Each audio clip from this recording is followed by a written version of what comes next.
Punjabi audio book YouTube channel सुन रहे सारे ਸਰੋਤਿਆਂ ਨੂੰ ਫਤਿਹ अर्ज करदी हाँ जी। वाहिगुरू जी का खालसा वाहिगुरू जी की फतेह। किताब ਸਿੰਘਨਾਦ भाग 9वां पन्ना नंबर 160।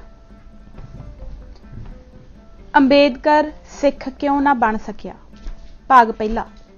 सिख पंथ की मौजूदा संकटमई सियासी स्थिति नरोल कांग्रेस पार्टी की वादा शिकनी की उपज है, परंतु इस कारण गुस्से अते निराशता विच डुबे सिख इस दे हर पहलू दे मुੱਢ विच अपने आगूआं दी बददियानतदारी जां घट्टो घट्ट ना अहलियत जरूर भांपदे हन। बजुर्ग आगूआं नूं भंडना एक घातक रुझान तकरीबन बन चुकिया है। पिछे ਜਿਹੇ लुधियाणे विच भारती घट गिणतियां अते दलित फ्रंट ਵੱਲੋਂ डॉक्टर अंबेडकर ਦਾ जन्मदिन मनाउण वास्ते एक जलसा होया, जिस विच स्टेज ਸਕੱਤਰ ਸਮੇਤ ਘੱਟੋ ਘੱਟ 3 ਬੁਲਾਰਿਆਂ ਨੇ ਮਾਸਟਰ ਤਾਰਾ ਸਿੰਘ ਆਦਿ ਨੂੰ ਅੰਬੇਡਕਰ ਦੇ ਸਿੱਖ ਬਣਨ ਦੇ ਰਾਹ ਵਿੱਚ ਰੁਕਾਵਟਾਂ ਪਾਉਣ ਲਈ ਦੋਸ਼ੀ ਸਮਝ ਕੇ ਨਕਾਰਿਆ। ਆਮ ਧਾਰਨਾ ਹੈ ਕਿ ਮਾਸਟਰ ਜੀ ਅਤੇ ਉਹਨਾਂ ਦੇ ਸਾਥੀਆਂ ਨੇ ਅੰਬੇਡਕਰ ਨੂੰ ਸਿੱਖੀ ਵਿੱਚ ਬਰਾਬਰੀ ਦਾ ਦਰਜਾ ਦੇਣ ਤੋਂ ਇਨਕਾਰ ਕੀਤਾ ਅਤੇ ਉਸ ਦੇ ਸਿੱਖ ਬਣਨ ਦੇ ਇਰਾਦੇ ਨੂੰ ਭਰਵਾਂ ਹੁੰਗਾਰਾ ਨਹੀਂ ਦਿੱਤਾ। ਇੱਕ ਧਾਰਮਿਕ ਸ਼ਖਸੀਅਤ ਨੇ ਤਾਂ ਵੇਗ ਵਿੱਚ ਆ ਕੇ ਉਹਨਾਂ ਦੀ ਕੁਤਾਹੀ ਕਾਰਨ ਮਾਸਟਰ ਜੀ ਨੂੰ ਪਾਪੀ ਤੱਕ ਵੀ ਆਖ ਦਿੱਤਾ। ਡਾਕਟਰ ਅੰਬੇਡਕਰ ਦੇ 8 ਕਰੋੜ ਦਲਿਤਾਂ ਸਮੇਤ ਧਰਮ ਬਦਲੀ ਦੇ ਸੰਕਲਪ ਦੀ ਸ਼ੁਰੂਆਤ ਜ਼ਾਹਰਾ ਤੌਰ ਉੱਤੇ ਉਹਨਾਂ ਦੇ ਜਾਤ ਪਾਤ ਤੋੜਕ ਮੰਡਲ ਲਾਹੌਰ ਦੇ ਮਾਰਚ 1936 ਦੇ ਪ੍ਰਧਾਨਗੀ ਭਾਸ਼ਣ ਲਿਖਣ ਤੋਂ ਹੋਈ ਮੰਨੀ ਜਾਣੀ ਚਾਹੀਦੀ ਹੈ। ਕੌੜੀ ਸੱਚਾਈ ਨਾਲ ਭਰਿਆ ਇਹ ਭਾਸ਼ਣ ਆਖਰ ਉੱਥੇ ਇਸੇ ਕਾਰਨ ਪੜ੍ਹਿਆ ਨਾ ਜਾ ਸਕਿਆ ਅਤੇ ਬਾਅਦ ਵਿੱਚ ਜਾਤ ਪਾਤ ਦਾ ਖਾਤਮਾ ਦੇ ਨਾਂ ਹੇਠ ਕਿਤਾਬੀ ਰੂਪ ਵਿੱਚ ਛਪਿਆ। ਇਸ ਭਾਸ਼ਣ ਦਾ ਡੂੰਘਾ ਤਰਕ ਇਹ ਹੈ ਕਿ ਹਿੰਦੂਆਂ ਵਿੱਚ ਜਾਤ ਪਾਤ ਦੇ ਰੁਝਾਨ ਨੂੰ ਕੇਵਲ ਹਿੰਦੂ ਧਰਮ ਨੂੰ ਮੁਕੰਮਲ ਤਿਲਾਂਜਲੀ ਦੇ ਕੇ ਹੀ ਖਤਮ ਕੀਤਾ ਜਾ ਸਕਦਾ ਹੈ, ਕਿਉਂਕਿ ਹਿੰਦੂਆਂ ਦੀ ਨਸ ਨਸ ਵਿੱਚ ਸਮਾਏ ਵਰਨ ਆਸ਼ਰਮ ਧਰਮ ਦਾ ਪੱਕਾ ਆਧਾਰ ਮੁੱਢਲੇ ਹਿੰਦੂ ਧਰਮ ਗ੍ਰੰਥ ਹਨ। ਵੇਦਾਂ ਸ਼ਾਸਤਰਾਂ ਅਤੇ ਸਿਮਰਤੀਆਂ ਦਾ ਪ੍ਰਭਾਵ ਹਿੰਦੂ ਮਨਾਂ ਵਿੱਚੋਂ ਕੱਢੇ ਬਿਨਾਂ ਜਾਤ ਪਾਤ ਛੂਆ-ਛਾਤ ਦਾ ਖਾਤਮਾ ਸੰਭਵ ਨਹੀਂ। ਇਨੀ ਦਿਨੀ ਆਮ ਪ੍ਰਚਲਿਤ ਵਿਚਾਰ ਕਿ ਅੰਬੇਡਕਰ ਹਿੰਦੂ ਧਰਮ ਨੂੰ ਛੱਡਣਾ ਚਾਹੁੰਦੇ ਹਨ ਦਾ ਕਾਫੀ ਪ੍ਰਚਾਰ ਹੋ ਗਿਆ। ਕਈ ਧਰਮਾਂ ਦੇ ਨੁਮਾਇੰਦੇ ਉਹਨਾਂ ਨੂੰ ਅਜਿਹੇ ਧਰਮਾਂ ਦੀ ਜਾਣਕਾਰੀ ਦੇਣ ਆਏ ਜਿਨ੍ਹਾਂ ਵਿੱਚ ਸਦੀਆਂ ਤੋਂ ਲਤਾੜੇ ਲੋਕ ਬਰਾਬਰੀ ਦਾ ਦਰਜਾ ਹਾਸਲ ਕਰਕੇ ਸਨਮਾਨਜਨਕ ਜੀਵਨ ਜਿਉ ਸਕਦੇ ਸਨ। ਬੰਬਈ ਦੀ ਛੋਟੀ ਜਿਹੀ ਸਿੱਖ ਬਰਾਦਰੀ ਵੱਲੋਂ ਸ੍ਰੀ ਗੁਰੂ ਸਿੰਘ ਸਭਾ ਦੇ ਪ੍ਰਧਾਨ ਗੁਰਦਿੱਤ ਸਿੰਘ ਸੇਠੀ ਨੇ ਅੰਬੇਡਕਰ ਨਾਲ ਸੰਪਰਕ ਕੀਤਾ ਅਤੇ ਸਿੱਖ ਬਣਨ ਦੀ ਦਾਵਤ ਦਿੱਤੀ। ਇਹਨਾਂ ਦੀ ਪ੍ਰੇਰਨਾ ਸਦਕਾ ਹੀ ਸ੍ਰੀ ਨਨਕਾਣਾ ਸਾਹਿਬ ਕਮੇਟੀ ਅਤੇ ਸ਼੍ਰੋਮਣੀ ਗੁਰਦੁਆਰਾ ਪ੍ਰਬੰਧਕ ਕਮੇਟੀ ਨੇ ਇਸ ਮਾਮਲੇ ਵਿੱਚ ਦਿਲਚਸਪੀ ਲੈਣੀ ਸ਼ੁਰੂ ਕੀਤੀ। ਜਾਇਜ਼ਾ ਲੈਣ ਵਾਸਤੇ ਨਨਕਾਣਾ ਸਾਹਿਬ ਵਾਲਿਆਂ ਨੇ ਇੱਕ ਵਫਦ ਨਰੈਣ ਸਿੰਘ ਦੀ ਪ੍ਰਧਾਨਗੀ ਹੇਠ ਭੇਜਿਆ। ਇਸ ਵਫਦ ਨੇ ਖਾਸ ਤੌਰ ਤੇ ਮੁਹਾਰ, ਵਾਂਗ, ਚਮਾਰ ਜਾਤਾਂ ਨਾਲ ਸੰਪਰਕ ਕਰਨਾ ਸੀ। ਇਹ ਲੋਕ 11-12 ਜਨਵਰੀ 1936 ਨੂੰ ਪੂਨੇ ਵਿੱਚ ਹੋਈ ਅਛੂਤ ਕਾਨਫਰੰਸ ਵਿੱਚ ਵੀ ਸਿੱਖਾਂ ਵੱਲੋਂ ਸ਼ਾਮਲ ਹੋਏ। ਇਹਨਾਂ ਵਿੱਚ ਸ਼ਾਮਲ ਭਾਈ ਸਮੁੰਦ ਸਿੰਘ ਜੀ ਹਜ਼ੂਰੀ ਰਾਗੀ ਨੇ ਕੀਰਤਨ ਕਰਕੇ ਸਭ ਨੂੰ ਪ੍ਰਭਾਵਿਤ ਕੀਤਾ। ਇਹਨਾਂ ਤਕਰੀਰਾਂ ਕੀਤੀਆਂ, ਉੱਥੋਂ ਦੀ ਭਾਸ਼ਾ ਵਿੱਚ ਸੰਬੰਧਿਤ ਧਾਰਮਿਕ ਵਿਸ਼ਿਆਂ ਬਾਰੇ ਕਿਤਾਬਚੇ ਵੰਡੇ ਅਤੇ ਲੰਗਰ ਲਗਾਇਆ। ਅੰਬੇਡਕਰ ਸਮੇਤ ਸਾਰੇ ਲੋਕਾਂ ਨੇ ਬਹੁਤ ਅਸਰ ਕਬੂਲਿਆ। ਇਸੇ ਵਫਦ ਦੀ ਸਲਾਹ ਉੱਤੇ ਸ੍ਰੀ ਨਨਕਾਣਾ ਸਾਹਿਬ ਕਮੇਟੀ ਨੇ 25 ਜਨਵਰੀ 1936 ਨੂੰ ਗੁਰੂ ਨਾਨਕ ਸਿੱਖ ਪ੍ਰਚਾਰ ਟਰਸਟ ਕਾਇਮ ਕੀਤਾ, ਜਿਸ ਵਿੱਚ ਉਸ ਸਮੇਂ ਦੇ ਮੋਢੀ ਸਿੱਖਾਂ ਨੂੰ ਬਿਨਾਂ ਕਿਸੇ ਧੜੇਬੰਦੀ ਵਿਤਕਰੇ ਦੇ ਸ਼ਾਮਲ ਕੀਤਾ ਗਿਆ। ਬਾਅਦ ਵਿੱਚ ਦਲਿਤਾਂ ਵਿੱਚ ਪ੍ਰਚਾਰ ਕਰਨ ਦੇ ਕੰਮ ਨੂੰ ਅਹਿਮ ਜਾਣ ਕੇ ਸਰਬ ਸਾਂਝੀ ਸਿੱਖ ਕਾਨਫਰੰਸ ਸਰਦਾਰ ਬਹਾਦਰ ਮਤਾਬ ਸਿੰਘ ਦੀ ਪ੍ਰਧਾਨਗੀ ਹੇਠ ਬੁਲਾਈ ਗਈ, ਜਿਸ ਦੇ ਸਿੱਟੇ ਵਜੋਂ 13 ਅਪ੍ਰੈਲ 1936 ਨੂੰ ਮਾਸਟਰ ਤਾਰਾ ਸਿੰਘ ਦੀ ਪ੍ਰਧਾਨਗੀ ਹੇਠ ਸਰਬ ਹਿੰਦ ਸਿੱਖ ਮਿਸ਼ਨ ਨਾਂ ਦੀ ਜਥੇਬੰਦੀ ਕਾਇਮ ਕੀਤੀ ਗਈ। ਸ਼ਹੀਦ ਸਿੱਖ ਮਿਸ਼ਨਰੀ ਕਾਲਜ ਇਸ ਮਿਸ਼ਨ ਨੂੰ ਸੌਂਪ ਦਿੱਤਾ। ਇਸੇ ਸਾਲ ਸ੍ਰੀ ਅੰਮ੍ਰਿਤਸਰ ਗੁਰਮਤਿ ਪ੍ਰਚਾਰ ਕਾਨਫਰੰਸ ਬੁਲਾਈ ਗਈ। ਜਾਪਦਾ ਇਉਂ ਹੈ ਕਿ ਦਲਿਤਾਂ ਦੇ ਸਿੱਖ ਧਰਮ ਪ੍ਰਵੇਸ਼ ਕਰਨ ਦੀ ਸੰਭਾਵਨਾ ਨੂੰ ਲੈ ਕੇ ਸਿੱਖ ਕੌਮ ਨੇ ਸਮੇਂ ਦੇ ਆਗੂਆਂ ਸਮੇਤ ਇਹਨਾਂ ਨੂੰ ਜੀ ਆਇਆਂ ਆਖਣ ਲਈ ਚਾਵਾਂ ਨਾਲ ਦਿਨ ਰਾਤ ਇੱਕ ਕਰ ਦਿੱਤਾ। ਗੁਰਮਤਿ ਪ੍ਰਚਾਰ ਕਾਨਫਰੰਸ ਵਿੱਚ ਦੂਰ ਦੂਰ ਦੇ ਦਲਿਤ ਆਗੂਆਂ ਸਮੇਤ ਅੰਬੇਡਕਰ ਵੀ ਸ਼ਾਮਲ ਹੋਏ। ਪ੍ਰਿੰਸੀਪਲ ਖਾਲਸਾ ਕਾਲਜ ਗੁਜਰਾਂਵਾਲਾ ਬਾਬਾ ਹਰਕਿਸ਼ਨ ਸਿੰਘ ਦੀ ਅੰਗਰੇਜ਼ੀ ਵਿੱਚ ਤਕਰੀਰ ਖਾਸ ਅਸਰਦਾਇਕ ਰਹੀ। ਸੰਗਤ ਅਤੇ ਪੰਗਤ ਨੇ ਵੀ ਬਹੁਤ ਅਸਰ ਪਾਇਆ। ਆਖਰ ਅੰਬੇਦਕਰ ਨੇ ਆਪਣੇ ਸਾਥੀਆਂ ਸਮੇਤ ਸਿੱਖ ਧਰਮ ਵਿੱਚ ਪ੍ਰਵੇਸ਼ ਕਰਨ ਦੇ ਇਰਾਦੇ ਨੂੰ ਸ਼ਰੇਆਮ ਜ਼ਾਹਰ ਕੀਤਾ, ਅਲਬੱਤਾ ਗੋਲਮੋਲ ਲਫ਼ਜ਼ਾਂ ਵਿੱਚ। ਉਹ ਮਹਾਰਾਸ਼ਟਰ ਤੋਂ 15 ਦਲਿਤ ਨੌਜਵਾਨਾਂ ਨੂੰ ਪ੍ਰਚਾਰਕ ਬਣਾਉਣ ਦੇ ਇਰਾਦੇ ਨਾਲ ਲੈ ਕੇ ਆਏ ਸਨ। ਇਹਨਾਂ 15 ਨੂੰ ਬਾਕੀ ਆਸਾਮ, ਬੰਗਾਲ, ਬਿਹਾਰ, ਕੋਚੀਨ ਆਦਿ ਤੋਂ ਇਸੇ ਮਕਸਦ ਲਈ ਆਪਣੇ ਨੌਜਵਾਨਾਂ ਸਮੇਤ ਸਿਖਲਾਈ ਵਾਸਤੇ ਪਹਿਲਾਂ ਖਾਲਸਾ ਕਾਲਜ ਗੁਜਰਾਂਵਾਲਾ ਅਤੇ ਬਾਅਦ ਵਿੱਚ Sikh missionary college Amritsar Shiromani committee ਤੇ ਵਜ਼ੀਫਿਆਂ ਉੱਤੇ ਦਾਖਲ ਕਰ ਲਿਆ ਗਿਆ। ਇਹਨਾਂ ਸਭਨਾਂ ਆਪਣੀ ਪੂਰੀ ਸਿਖਲਾਈ ਸਮਾਂ ਪਾ ਕੇ ਮੁਕੰਮਲ ਕੀਤੀ। ਅੰਬੇਦਕਰ ਚਾਹੁੰਦੇ ਸਨ ਕਿ ਦਲਿਤਾਂ ਵਿੱਚ ਵਿੱਦਿਆ ਦੇ ਪ੍ਰਚਾਰ ਲਈ ਇੱਕ ਅਦਾਰਾ ਕਾਇਮ ਕੀਤਾ ਜਾਵੇ ਅਤੇ ਉਹਨਾਂ ਦਾ ਅਖਬਾਰ ਚਲਾਉਣ ਲਈ ਛਾਪੇਖਾਨੇ ਦਾ ਇੰਤਜ਼ਾਮ ਕੀਤਾ ਜਾਵੇ। ਸਰਬ ਹਿੰਦ ਪ੍ਰਚਾਰ ਮਿਸ਼ਨ ਨਿਆ ਗਾਉਂ ਬੰਬਈ ਵਿੱਚ 75,000 ਰੁਪਏ ਦੀ ਜ਼ਮੀਨ ਡਾਕਟਰ ਸਾਹਿਬ ਦੇ ਛਾਪੇਖਾਨੇ ਵਾਸਤੇ ਉਹਨਾਂ ਦੇ ਨਾਂ ਉੱਤੇ ਹੀ ਖਰੀਦੀ। ਇਸ ਉੱਤੇ ਛਾਪਾਖਾਨਾ ਲਾ ਕੇ ਦਿੱਤਾ ਤੇ ਉਹਨਾਂ ਦਾ ਜਨਤਾ ਅਖਬਾਰ ਉੱਥੋਂ ਛਪਦਾ ਰਿਹਾ। ਅੱਜ ਕੱਲ੍ਹ ਉਸੇ ਜਗ੍ਹਾ ਉੱਤੇ ਗੁਰਦੁਆਰਾ ਸਿੰਘ ਸਭਾ ਹੈ ਅਤੇ ਲੜਕੀਆਂ ਦਾ ਸਕੂਲ ਚੱਲ ਰਿਹਾ ਹੈ। ਅੰਬੇਦਕਰ ਨੂੰ 5,000 ਰੁਪਏ ਵਿਦੇਸ਼ ਯਾਤਰਾ ਵਾਸਤੇ ਦਿੱਤੇ ਗਏ। ਉਹ ਜਰਮਨੀ ਗਏ ਅਤੇ ਕਾਲਜ ਵਾਸਤੇ ਇੱਕ ਬਹੁਤ ਵੱਡੀ 3 ਮੰਜ਼ਲੀ ਇਮਾਰਤ ਦਾ ਨਕਸ਼ਾ ਲੈ ਕੇ ਆਏ। ਉਹਨਾਂ ਦੇ ਹੀ ਨਾਂ ਉੱਤੇ ਤਕਰੀਬਨ 1,80,000 ਦੀ ਜ਼ਮੀਨ ਖਰੀਦੀ ਗਈ ਅਤੇ ਤੁਰੰਤ ਉਸ ਉੱਤੇ ਉਸਾਰੀ ਦਾ ਕੰਮ ਸ਼ੁਰੂ ਹੋ ਗਿਆ। ਉਸ ਸਸਤੇ ਜ਼ਮਾਨੇ ਵਿੱਚ ਵੀ ਖਰਚੇ ਦਾ ਅੰਦਾਜ਼ਾ 10 ਲੱਖ ਰੁਪਏ ਸੀ। ਉਸ ਸਮੇਂ ਬੰਬਈ ਵਿੱਚ 10 ਵੀ ਸਿੱਖ ਵਿਦਿਆਰਥੀ ਨਹੀਂ ਸਨ ਜੋ ਦਾਖਲਾ ਲੈ ਸਕਦੇ। ਚਾਲੂ ਹੋਣ ਉਪਰੰਤ ਲਗਾਤਾਰ 7 ਸਾਲ ਤੱਕ ਇਹ ਕਾਲਜ ਘਾਟੇ ਵਿੱਚ ਚੱਲਦਾ ਰਿਹਾ ਅਤੇ 1942 ਤੱਕ ਇਸ ਵਿੱਚ 1000 ਤੋਂ ਘੱਟ ਹੀ ਵਿਦਿਆਰਥੀ ਦਾਖਲਾ ਲੈਂਦੇ ਰਹੇ। ਇਹਨਾਂ ਦਿਨਾਂ ਵਿੱਚ ਪ੍ਰਚਾਰ ਮਿਸ਼ਨ ਦੇ ਸਕੱਤਰ ਹੈੱਡਮਾਸਟਰ ਕੇਹਰ ਸਿੰਘ ਨੇ ਅੰਬੇਦਕਰ ਆਦਿ ਨਾਲ ਕਈ ਮੁਲਾਕਾਤਾਂ ਕੀਤੀਆਂ। ਇੱਕ ਅਹਿਮ ਖੂਫੀਆ ਮੁਲਾਕਾਤ ਜਿਸ ਵਿੱਚ ਅਛੂਤਾਂ ਦੇ ਸਿੰਘ ਸੱਜਣ ਸੰਬੰਧੀ ਮੁਕੰਮਲ ਪ੍ਰੋਗਰਾਮ ਉਲੀਕਿਆ ਗਿਆ। ਇਸ ਵਿੱਚ ਹਿੰਦੂ ਮਹਾਸਭਾ ਦੇ ਡਾਕਟਰ ਮੂੰਜੇ ਸਾਵਰਕਰ, ਅੰਬੇਦਕਰ, ਕੇਂਦਰੀ ਸਰਕਾਰ ਦੇ ਅਛੂਤ ਵਜ਼ੀਰ ਰਾਜਾ ਜੀ ਵੀ ਸ਼ਾਮਲ ਹੋਏ। ਪੰਡਤ ਮਦਨ ਮੋਹਨ ਮਾਲਵੀਆ ਅਤੇ ਜੁਗਲ ਕਿਸ਼ੋਰ ਬਿਰਲਾ ਦੀ ਵੀ ਸਹਿਮਤੀ ਲੈ ਲਈ ਗਈ। ਇਸ ਕੰਮ ਲਈ ਬਿਰਲੇ ਨੇ ਮਿਸ਼ਨ ਨੂੰ 25,000 ਰੁਪਇਆ ਵੀ ਭੇਟ ਕੀਤਾ। ਹਿੰਦੂ ਮਹਾਸਭੀਆ ਦਾ ਮਤ ਸੀ ਕਿ ਅਛੂਤ ਸਿੱਖ ਬਣ ਕੇ ਭਾਰਤੀ ਸੱਭਿਅਤਾ ਦੇ ਘੇਰੇ ਵਿੱਚ ਰਹਿਣਗੇ, ਈਸਾਈ ਜਾਂ ਮੁਸਲਮਾਨ ਬਣ ਕੇ ਪੁਰਾਤਨ ਸੱਭਿਅਤਾ ਦੇ ਐਨ ਵਿਰੋਧੀ ਹੋ ਜਾਣਗੇ। ਅੰਬੇਦਕਰ ਜਾਣਦੇ ਸਨ ਕਿ ਜੈਨੀਆਂ ਅਤੇ ਬੋਧੀਆਂ ਦਾ ਸਿਆਸੀ ਪ੍ਰਭਾਵ ਨਹੀਂ ਅਤੇ ਉਹ ਤਕਰੀਬਨ ਹਿੰਦੂ ਹੀ ਸਮਝੇ ਜਾਂਦੇ ਹਨ। ਈਸਾਈ ਜਾਂ ਮੁਸਲਮਾਨ ਬਣਨ ਲਈ ਸ਼ਾਇਦ ਸਭ ਨਾ ਮੰਨਦੇ। ਉਸ ਤਰ੍ਹਾਂ ਵੀ ਈਸਾਈ ਮਤ ਮੱਧ ਭਾਰਤ ਵਿੱਚ ਸਿਆਸੀ ਤੌਰ ਤੇ ਪ੍ਰਭਾਵਹੀਨ ਹੋ ਰਿਹਾ ਸੀ ਅਤੇ ਮੁਸਲਮਾਨਾਂ ਵਿੱਚ ਸਮਾਉਣ ਨਾਲ ਅੰਬੇਦਕਰ ਦੀ ਸਿਆਸੀ ਪ੍ਰਤਿਭਾ ਨੂੰ ਠੇਸ ਪਹੁੰਚਦੀ ਸੀ। ਇੱਕ ਸਮੇਂ ਆਗਾ ਖਾਨ ਅਤੇ ਹੈਦਰਾਬਾਦ ਦੇ ਨਿਜ਼ਾਮ ਨੇ ਉਹਨਾਂ ਨੂੰ ਇਸਲਾਮ ਵੱਲ ਪ੍ਰੇਰਨ ਲਈ ਸੋਨੇ ਦੀਆਂ ਮੁਹਰਾਂ ਦਾ ਭਰਿਆ ਟਰੱਕ ਦੇਣ ਦੀ ਪੇਸ਼ਕਸ਼ ਵੀ ਕੀਤੀ ਸੀ। ਡਾਕਟਰ ਸਾਹਿਬ ਨੂੰ ਹਰ ਪੱਖੋਂ ਸਿੱਖ ਧਰਮ ਹੀ ਸੂਤ ਬਹਿੰਦਾ ਸੀ, ਜਿਸ ਦੇ 1 ਕਰੋੜ ਅਨੁਆਈਆਂ ਨੂੰ ਉਹ ਸਹਿਜੇ ਹੀ 8 ਗੁਣਾ ਨਵੇਂ ਸਜਣ ਵਾਲਿਆਂ ਵਿੱਚ ਸਮਾ ਸਕਦੇ ਸਨ।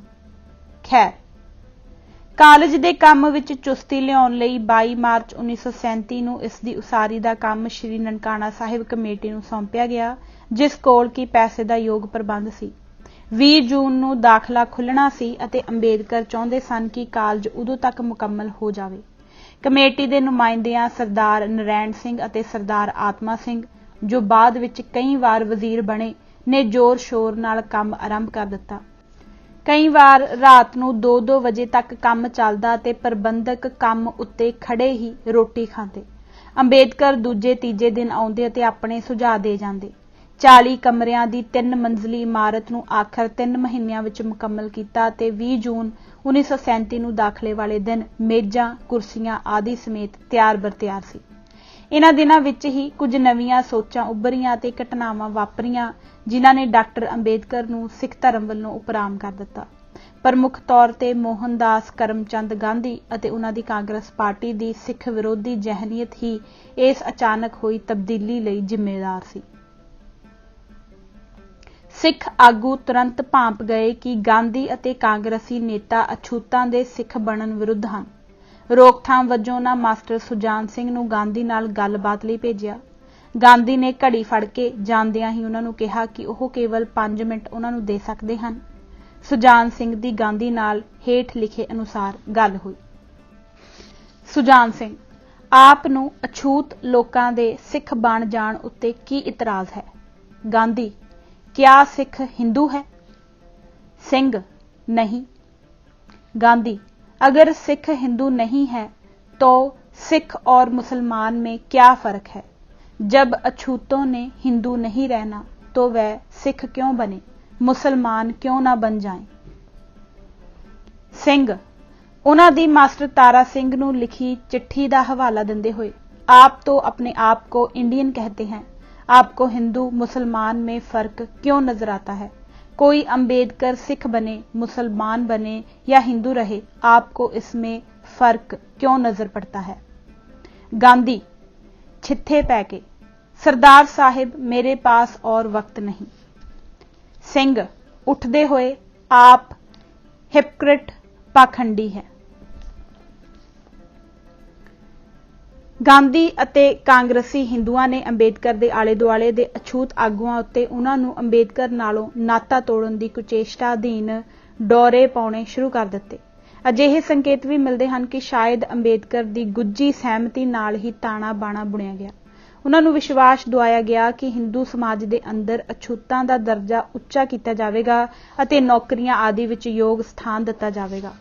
ਜਾਪਦਾ ਇਉਂ ਹੈ ਕਿ ਅਕਾਲੀ ਆਗੂਆਂ ਵਾਂਗ ਉਹ ਵੀ ਕਾਂਗਰਸ ਦੇ ਲਾਰਿਆਂ ਉੱਤੇ ਭਰਮ ਗਏ।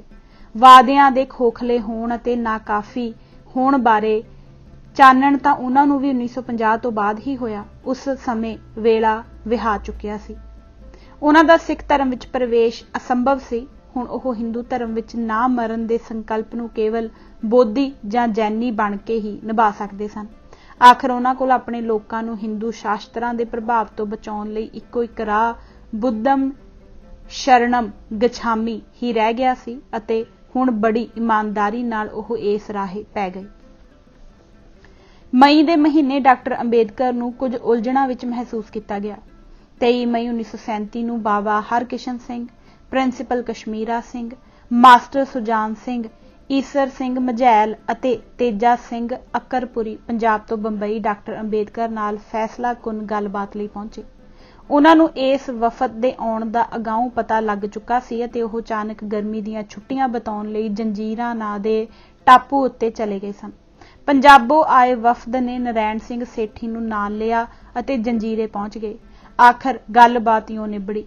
ਬਾਬਾ ਹਰਕਿਸ਼ਨ ਸਿੰਘ ਨੇ ਉਹਨਾਂ ਨੂੰ ਪੁੱਛਿਆ ਕਿ ਕੀ ਉਹਨਾਂ ਕੋਈ ਫੈਸਲਾ ਕਰ ਲਿਆ ਹੈ, ਕਿ ਉਹ ਫੈਸਲਾ ਕਰਨ ਲਈ ਹੋਰ ਸਮਾਂ ਚਾਹੁੰਦੇ ਹਨ ਜਾਂ ਉਹ ਹਾਲ ਦੀ ਘੜੀ ਫੈਸਲਾ ਗੁਪਤ ਰੱਖਣਾ ਚਾਹੁੰਦੇ ਹਨ। ਡਾਕਟਰ ਅੰਬੇਦਕਰ ਦਾ ਜਵਾਬ ਸੀ ਕਿ ਉਹਨਾਂ ਕੋਈ ਫੈਸਲਾ ਨਹੀਂ ਕੀਤਾ ਤੇ ਹੁਣ ਸ਼ਾਇਦ ਉਹ ਕੋਈ ਫੈਸਲਾ ਕਰ ਵੀ ਨਹੀਂ ਸਕਦੇ। ਉਹਨਾਂ ਦੱਸਿਆ ਕਿ ਹਿੰਦੂ ਆਗੂਆਂ ਨੇ ਉਹਨਾਂ ਨਾਲੋਂ ਉਹਨਾਂ ਦੇ ਸਾਰੇ ਸਹਿਯੋਗੀਆਂ ਨੂੰ ਪਾੜ ਲਿਆ ਹੈ। ਹੁਣ ਉਹ ਕੱਲਮ ਕੱਲੇ ਰਹਿ ਗਏ ਹਨ। ਇਨੀ ਦਿਨੀ ਕਾਂਗਰਸੀ ਹਿੰਦੂਆਂ ਨੇ ਧੂਆਂਧਾਰ ਪ੍ਰਚਾਰ ਕੀਤਾ ਕਿ ਅਛੂਤ ਹਿੰਦੂ ਸਮਾਜ ਦਾ ਹੀ ਪਛੜਿਆ ਹਿੱਸਾ ਹਨ। ਉੱਨਤ ਕਰਕੇ ਬਰਾਬਰ ਲੈ ਆਉਣ ਤੱਕ ਇਹਨਾਂ ਨੂੰ ਵਿਸ਼ੇਸ਼ ਰਿਆਇਤਾਂ ਦੇਣੀਆਂ ਬਣਦੀਆਂ ਹਨ। ਇਸ ਮੰਗ ਉੱਤੇ ਦਬਾਅ ਪਾਉਣ ਲਈ ਮੋਹਨਦਾਸ ਕਰਮਚੰਦ ਗਾਂਧੀ ਨੇ ਮਰਨ ਵਰਤ ਰੱਖ ਲਿਆ, ਜੋ ਕਿ 3 ਹਫ਼ਤੇ ਜਾਰੀ ਰਿਹਾ।